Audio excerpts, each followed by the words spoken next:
You think you can size up a man after 3 years of building his walls around him. Daphne Byrne had fielded his calls, scheduled his silences, and managed the distance between Damien Ashworth and the rest of Toronto with the precision of someone who understood that proximity to power meant knowing exactly when to vanish from it. She had never once confused access with understanding. She knew his coffee order. She knew which calls to intercept and which to let ring twice before answering. She knew the particular weight of quiet in his office when something had gone wrong, and he needed the afternoon cleared without being asked. She did not know what kind of man he was until a Thursday night in January, when the temperature outside had dropped to -17, and he walked out of the private elevator into the underground parkade of Ashworth Tower and found her. The garage smelled the way all underground parkades smell in a Canadian winter. Damp concrete exhaust and the faint mineral bite of road salt tracked in from the street. It was 1:47 in the morning. Damien had dismissed his security detail an hour ago. He preferred solitude at that hour.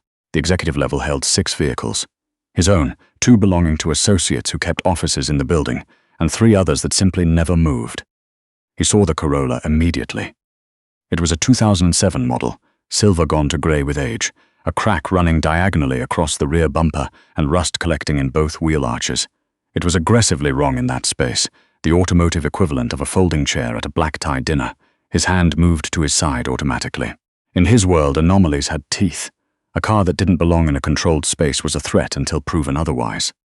He crossed the distance without sound. The windows were completely fogged over from the inside. Someone was in there breathing. He wiped a palm across the driver's side glass and cleared a circle large enough to see through. He stood very still. Daphne Byrne was curled across the back seat, her knees drawn up, one arm tucked beneath her head as a pillow. She was wearing a heavy grey pullover and a parka spread over her like a blanket. At her feet sat a small duffel bag. On the rear window ledge, wedged between the headrests, was a framed photograph. A young man grinning at the camera, summer somewhere, squinting against the light. Damien knocked. Thrilliberate. She came awake in a violent lurch. The parka slid. He watched the panic cross her face in the second before she registered who was standing outside her window. And then the panic transformed into something that looked, to a man who had spent 20 years reading rooms and reading people, like pure shame. She scrambled to the front, turned the key. The engine caught with the reluctant groan of a car that cooperated out of stubbornness rather than reliability. The window came down exactly enough for conversation. Mr. Ashworth. Her voice was rough from sleep but composed with the speed of someone who had spent 3 years composing herself on demand. I was finishing the Meridian contracts. I didn't want to drive home exhausted. It was simpler to rest for an hour. It was a good lie. Smooth delivery, reasonable premise, nothing provably false. She had learned from proximity to someone who lied as a professional necessity. It's -17 outside, Damien said. The engine's been off. I run it every 40 minutes for the heat. He looked at the condensation on the windows. He looked at the duffel bag. He looked at the photograph of the young man. Drive safe, Daphne, he said finally. She nodded. She reversed out. He stepped back and let her go, watching the Corolla's taillights fade up the ramp and disappear into the street. He stood in the empty parkade for a long time after, his breath visible in the cold air. The drive to his house in Rosedale took 11 minutes. He sat in the driveway for 5 more, engine running, heat flooding the cabin, thinking about the duffel bag. She arrived the next morning at 7 sharp, navy pencil skirt, cream blouse, hair in its usual clean knot at the back of her neck. The composure was flawless. He had watched her stand in a room full of men who wanted to frighten her and come away looking bored. That particular skill wasn't common. But she poured his coffee with her left hand instead of her right, which she never did. When she set the cup down, he could see that her right wrist was wrapped in a thin, elastic bandage, barely visible beneath her cuff. Wrist, he said. Slept at an odd angle, it's nothing. She set the cup on the leather blotter with her usual precision. The Meridian follow-up is in the green folder. Harlan McNeil's office called. He wants to move Tuesday's meeting to Thursday. You have a call with the Vancouver associates at 9. She turned to leave. The Meridian contracts were finalized Wednesday afternoon, Damien said. I watched you file the supplemental riders Thursday before 4. She held his gaze for 3 full seconds. Then, is there anything else, Mr. Ashworth? Not right now. She left. Damien picked up his phone and called Mac Renner, his head of building security, a methodical former RCMP officer who spoke in sentences of fewer than 10 words and had a memory like a filing cabinet.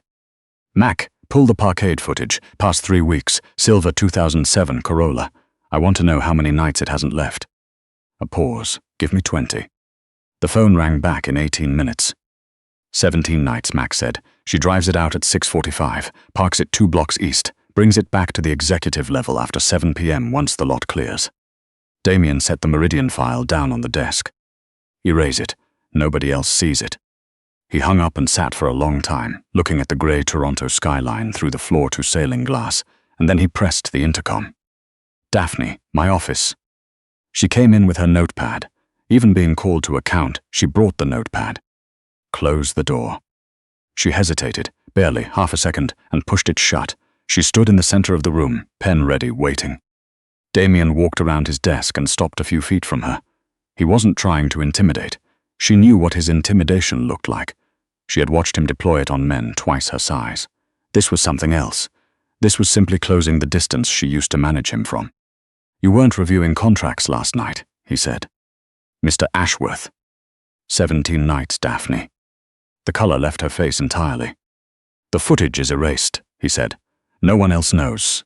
But I need you to stop lying to me, because you're too intelligent to keep doing it, and I'm too tired to pretend I don't see what I can clearly see. She looked at the window, then at the floor, the notepad lowered to her side. My personal circumstances are not. Your personal circumstances have put you sleeping in a car in my building in January. That makes them my concern. His voice stayed level. Tell me now or I'll have Mac run a full pull and find out the long way. I'd prefer to hear it from you. She looked at him. Something shifted behind her eyes. Not surrender, exactly, but a decision being made.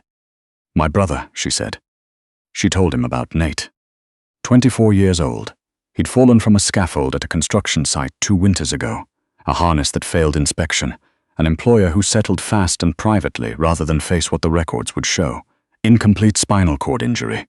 Limited sensation in his legs. No real mobility. Round-the-clock repositioning care to prevent pressure wounds. A feeding tube placed last spring after a complication with aspiration. Provincial health coverage had funded his first year in a rehabilitation facility. When they determined he had reached a functional plateau, he was reclassified to long-term care with a 2-year waiting list for a covered bed. The private facility keeping him in the interim cost $3,800 a month. Her take-home after taxes was $5,100. She had made it work, studio apartment in Etobicoke, groceries on Wednesday when prices dropped. She walked to the subway. She made it work for almost 2 years. 3 weeks ago, her building sold to a property group called Hadley Properties. New ownership, new rates. The rent increased by $1,100 a month, effective in 30 days. She had no cushion for a new deposit, first and last. She had done the math 17 different ways. The numbers didn't change. So you put the bag in the car, Damien said. The gym on Adelaide is $22 a month, she said. I shower there before work. The parkade is secure. The overnight temperatures in the building are stable. She paused. I know the security rotation. You knew which camera angles to avoid. I manage your building logistics. I know the blind spots. He was quiet for a moment. An advance. A raise. Something. She looked at him with an evenness that had no performance in it. Because you don't offer money without terms attached. I have spent 3 years watching what happens to the people who are in your debt. She held his gaze. I didn't want to become one of them. It was accurate. It was entirely accurate, and he had nothing to say to it. You manage my schedule, my correspondence, and the operational logistics of 4 legitimate businesses, he said. You've held this office together through things that would have broken other people. And you've been doing all of it while sleeping in a Corolla. The back seat is more manageable than you'd think, she said. Just a fact she had made peace with. Go back to your desk, Damien said. His voice had changed in some way he couldn't name, quieter, but heavier.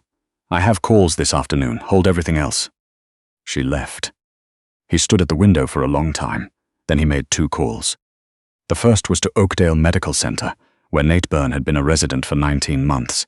He spoke to the administrator, a woman named Dr. Sandra Priebe, and told her he was establishing an anonymous medical foundation grant to cover 8 years of Nate Byrne's care in full, effective immediately. He told her to upgrade the room to a private suite with a window. He told her to assign her best physiotherapy staff, not the rotating interns, the permanent staff. And he told her that if she mentioned his name to Nate's next of kin, he would make her professional life extraordinarily difficult, in ways she would find difficult to trace back to him. Dr. Preby's voice was unsteady when she confirmed she understood. The second call was to Mac. Find out who sits at the top of Hadley Properties. She didn't go back to the car. At 6 that evening, as Daphne was shutting down her workstation, Damien appeared in the doorway of his office holding a set of keys. "Come with me," he said. She looked at the keys, then at him. "I'm not accepting charity." "I'm not offering any." He walked to the coat rack and held out her parka, the same one she'd used as a blanket. Ashworth Holdings maintains 2 furnished corporate suites on King Street West. They sit empty most of the year. You will occupy one of them. It runs under the operational budget as a security consideration. "A security consideration," she repeated. "You have working knowledge of my financial structure, my supplier network, and every name on retainer across 4 provinces. A woman in genuine financial distress is a target. Anyone who wants to apply pressure to my operation would identify you as the point of least resistance." He held the parka out slightly further. "This is asset management.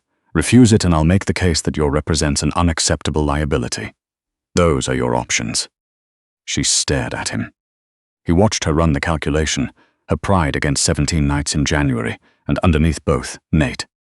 She took the parka. The suite on King West was everything the Corolla wasn't. Heated floors, a kitchen that already had food in it. She stood in the entrance without removing her coat, looking at the bed through the open bedroom door. Enormous, layered in something that looked like actual warmth. Damien stayed inside. This wasn't his space. "Lock the deadbolt," he said. Damien. She hadn't used his first name in 3 years. It left her with the involuntary quality of a breath. He stopped. "Thank you," she said, barely a whisper.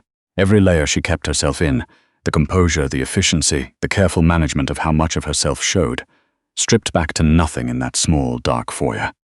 He pulled the door shut. He stood in the corridor with his hands in his coat pockets and waited.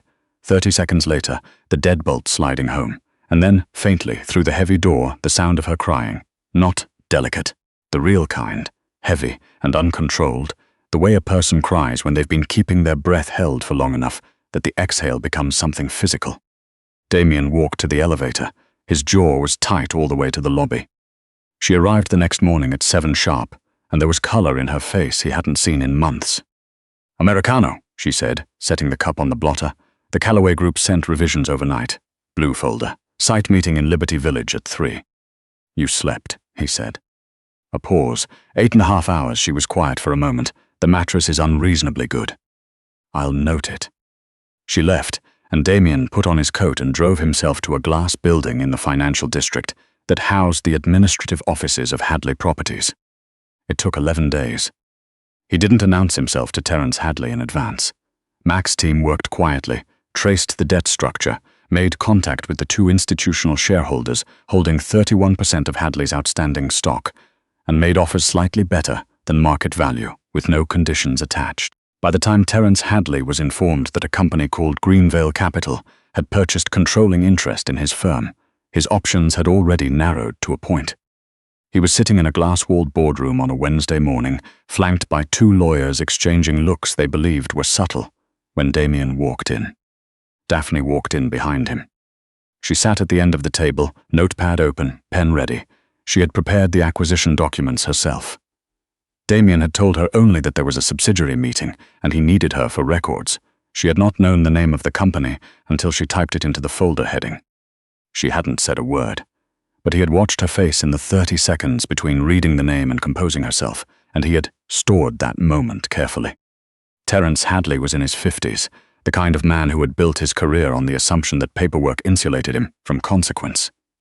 He looked at Damien with the thin confidence of someone who didn't yet understand what room he was sitting in. "I was told this was a merger discussion," Hadley said. "An acquisition."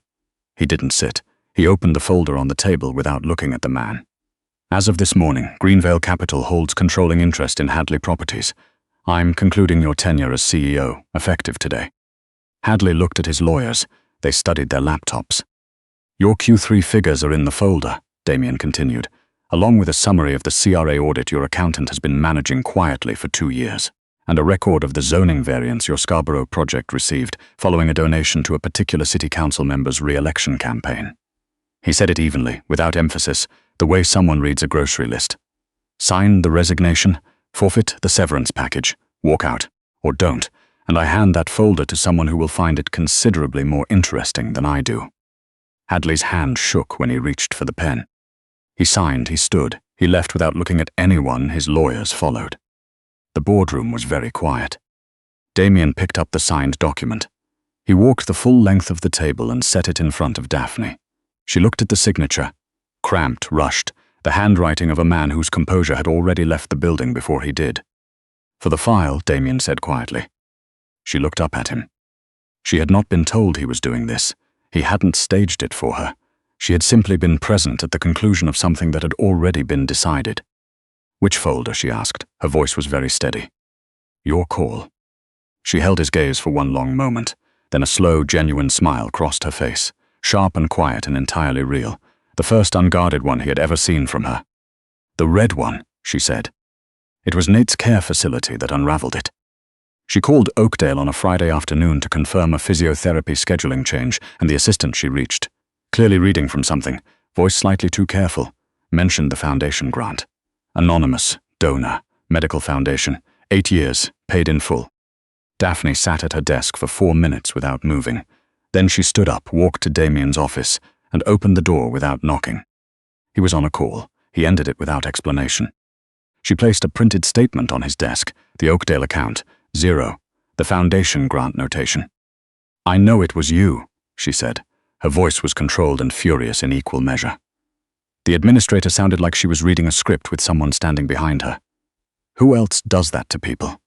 She didn't wait for him to deflect. "You went ahead and paid for 8 years of Nate's care without telling me. You gave me an apartment I couldn't refuse and then paid a debt I can never match. What is the price, Damien? Because I need to know what I owe you. I cannot live inside a debt I can't calculate." He stood up. He walked around the desk and stopped close to her, not to press her against the wall, not to use the height the way he used it on people he wanted to shrink. She knew what that looked like. This was different. "You're running the wrong calculation," he said. "Then give me the right one." He raised his hand slowly and pushed a loose strand of hair back from her face. His knuckles grazed her cheekbone. She went very still, the way a person goes still who has not been touched carefully in a very long time. "For 3 years," Damien said, "I handed you the most dangerous parts of my operation to manage, my schedule, my exposure. Every person who wanted access to me came through you first. You held all of it together, and I sat in that office and accepted it the way a man accepts the walls of his house, without thinking about whether the foundation is holding." He kept his voice low and even. "I didn't pay that bill because I wanted your gratitude. I gave you the apartment because I needed you safe, not because I needed leverage." "Then why?" she whispered. "Because when I found you in that car," he said, "I realized I had been letting the most capable person in my life survive on nothing, and I was too occupied with my own operation to see it. That is not a debt I put on you. That is one I owe myself." She looked at him. Her eyes were wet, but she wasn't crying. She was holding it the way she held everything, through pure determination. "This is not how you operate," she said. "No," he agreed, "it isn't." She wrapped her hand around his wrist, not pulling him away, anchoring herself to something solid. "Okay," she said, small word. It carried the weight of every calculation she had just stopped running. He pressed his forehead to hers. They stood there in the quiet of the 50th floor, two people who moved through chaos as a profession and had not, until this moment, allowed themselves stillness with each other. 3 weeks later, she was crossing the underground parkade of the King West building at 9 p.m. when she heard footsteps come out of the dark behind her. 2 men. She recognized the taller one, low-level muscle affiliated with the Deschamps crew, a Montreal outfit that had been pushing against Damien's West End territory for the better part of a year. "Miss Byrne," the man said. He smiled the way people smile when they believe the outcome is already set. Daphne's hand found the weighted fob in her jacket pocket. She pressed it twice and felt the double vibration confirming the signal had reached Mac's phone. "If you have a concern about Ashworth's operating structure," she said, her voice entirely flat, "the process is to request a sit-down through the appropriate channel. Cornering his EA in a parking garage is not a negotiation approach." She tilted her head slightly. "It's a countdown." The man's smile shifted. "A countdown to what?" "Mac Renner received my signal 4 minutes ago. The building is 9 minutes from Damien's current location. That leaves you approximately 5 minutes to reconsider this conversation and everything that follows it." She looked at the second man. "I'd use them." They stood there, recalculating. The sound of tires screaming against the ramp. headlights sweeping in wide and blinding. A black Navigator took the corner hard and braked on the concrete with a sound like a controlled collision. Damien was out before the vehicle fully stopped. He moved across the parkade with the particular speed of a man who has received information that cancelled every other priority. His eyes went to her face, her hands, her throat, a full inventory conducted in under 2 seconds. The two men ran, the stairwell door slammed behind them. He stopped in front of her. "They didn't touch me," she said. He stood very close, his chest rising and falling, not from exertion. "You counted them down to the second," he said. "I manage your schedule. I knew where you were, and I know how fast Mac drives in an emergency." She met his eyes without flinching. "I had it handled." Damien looked at her for a long moment. This woman who had survived 17 nights in a Corolla in January, walked into a boardroom with the man who'd evicted her, and watched him sign away his own company, and just faced down 2 armed men with a key fob and a wristwatch. He reached out and took her hand, laced his fingers through hers, the heavy silver of his rings pressing against her skin. "You are not my assistant," Damien said. "No. You are what keeps this whole operation standing." He looked toward the elevator, then back down at her. "Come upstairs. We have a Deschamps problem to address before morning." Daphne looked at their joined hands. She looked at the concrete floor of the parkade, the same garage where 3 weeks ago she had slept under a parka and told herself it was temporary, that it was manageable, that she could hold it together for just a little longer. She was not holding anything together alone anymore. "Let's go," she said. They walked toward the elevator together, and for the first time in 2 years, her hands were warm.